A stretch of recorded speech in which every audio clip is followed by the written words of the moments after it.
Hi there, Emma Goodman of emmafitness.co.uk.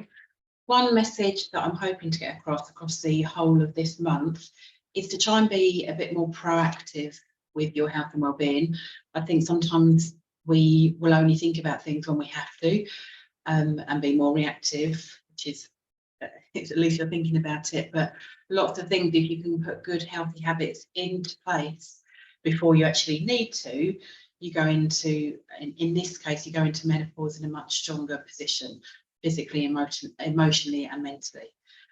So the focus I want to talk about today is pelvic floor.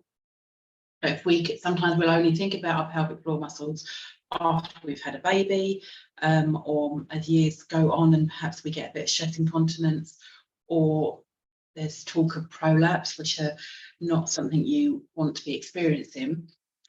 But there's ways that we can incorporate exercise in our pelvic floor into our daily life. So our core muscles, pelvic floor, diaphragm are all on the same loop.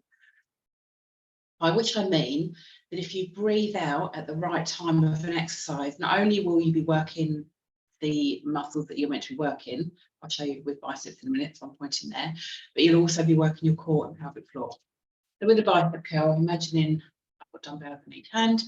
So that's obviously working this muscle here. If I were to breathe out as I lift,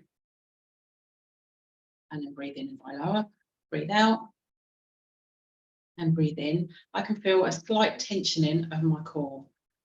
Therefore, I know my core is working and also my pelvic floor is working.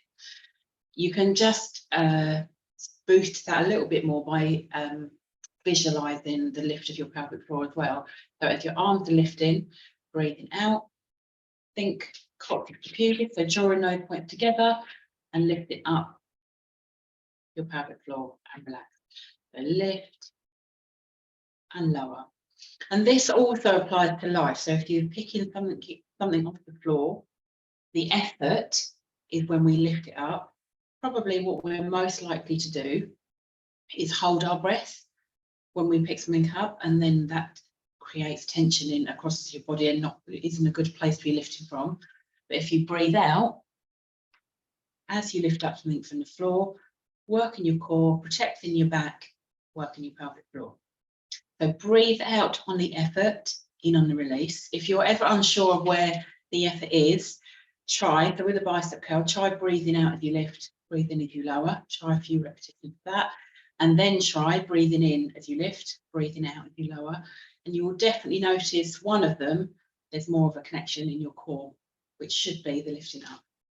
Let me know how you get on, and hope you find it useful. Have a great day.